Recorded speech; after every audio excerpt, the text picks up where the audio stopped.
Hello दोस्तों, welcome to my channel BS academy classes में आप सभी का स्वागत है। आज हम आपको जो है बेलन और गोला के बारे में बताएंगे। बेलन क्या है, जैसे कि आपको बताते हैं कि किसी आयत के एक भुजा के परितः घुमाने पर जो आकृति बनती है उसे बेलन कहते हैं। जैसे आपको यहाँ पर हम दिखा दे रहे हैं, ये जो है कि आयत है। क्या है? एक आयत है। किसी आयत के एक भुजा के परितः, चाहे आप लंबाई के परितः घुमाइए चाहे ऊंचाई के परितः घुमाइए, यदि किसी के परितः यदि आप घुमाते हैं तो जो आकृति बनती है उसे क्या कहते हैं? बेलन कहते हैं। जैसे हम ये चौड़ाई है, चौड़ाई के परितः हम घुमा दे रहे हैं, तो चौड़ाई के परितः यदि घुमा दिया गया तो ये आपका बेलन बनकर तैयार हो गया।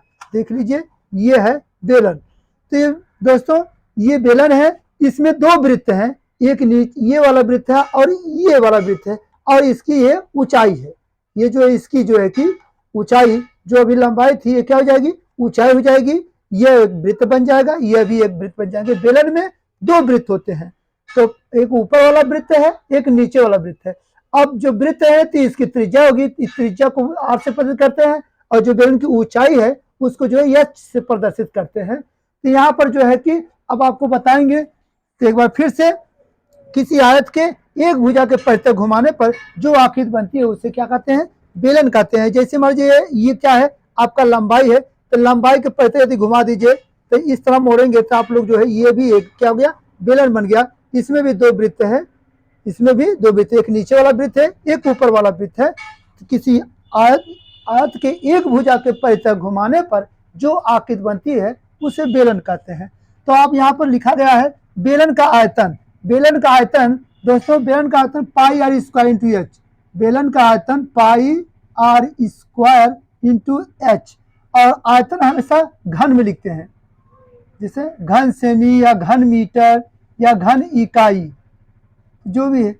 तो बेलन का आयतन पाई आर स्क्वायर इंटू एच। बेलन का वक्र पृष्ठ क्षेत्रफल 2 पाई आर इंटू एच।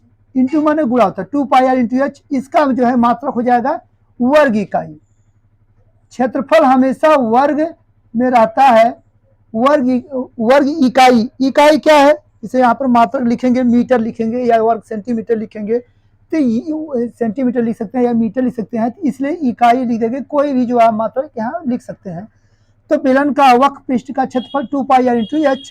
बेलन के संपूर्ण पृष्ठ का क्षेत्रफल, संपूर्ण का मतलब यह है कि ऊपर वाला भी ढकना है और नीचे वाला ढकना है, और वक्र पृष्ठ का मतलब सिर्फ ऊपर वाला। अभी जैसे हमारा ये कपड़ा है, ये वक्र पृष्ठ है। यदि हम टोपी पहन लेते हैं और नीचे से भी ढक लेते हैं तो ये हो जाएगा संपूर्ण पृष्ठ। संपूर्ण पृष्ठ का क्षेत्रफल होता है, तो यही हो जाएगा 2 पाई आर इंटू एच।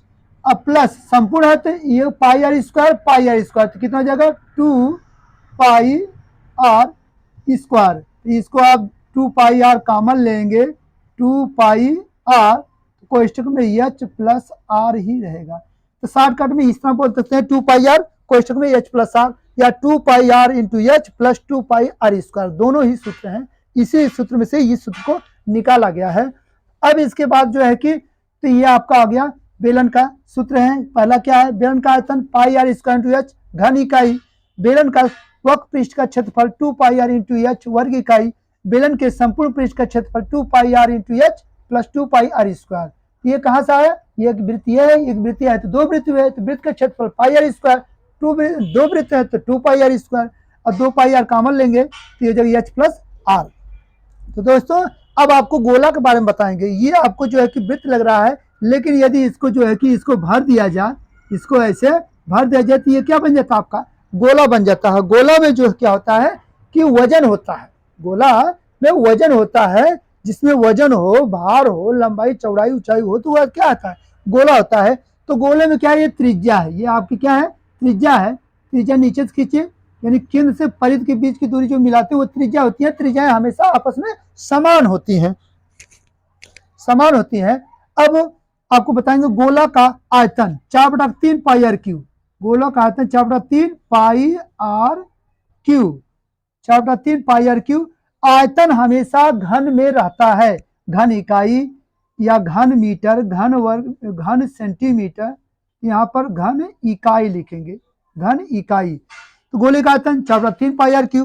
गोले के संपूर्ण पृष्ठ का क्षेत्रफल, यदि गोलों को ढकना है तो उसको ढक दीजिए, उस पर कपड़ा बढ़ा देंगे तो ये हो जाएगा गोले का संपूर्ण पृष्ठ का क्षेत्रफल।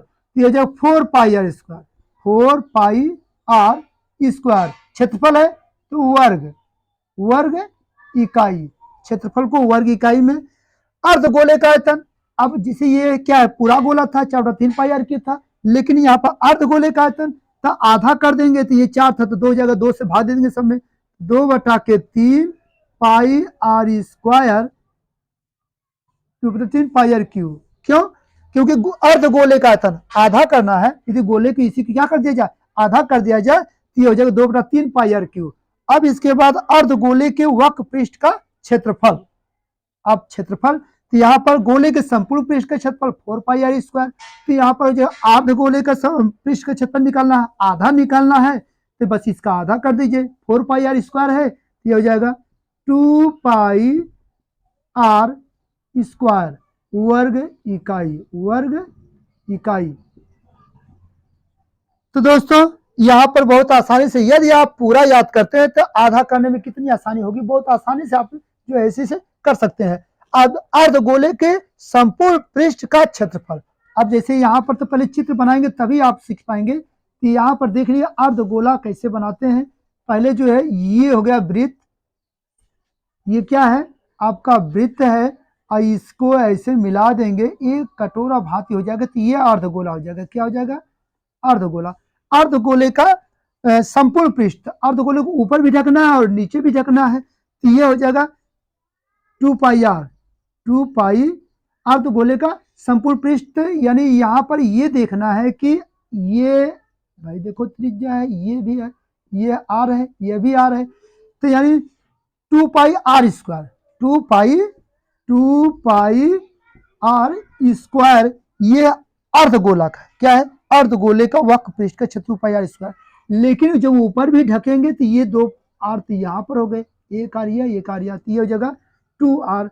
यानी ये वृत्त का क्षेत्रफल एक ऊपर आधा नीचे, तो 2 पाई आर स्क्वायर तो यहाँ से हो गया 2 पाई आर स्क्वायर। अर्धगोले के वक्र पृष्ठ का क्षेत्रफल 2 पाई आर स्क्वायर, और लेकिन एक वृत्त ऊपर भी बन गया तो ये हो जाएगा पाई आर स्क्वायर।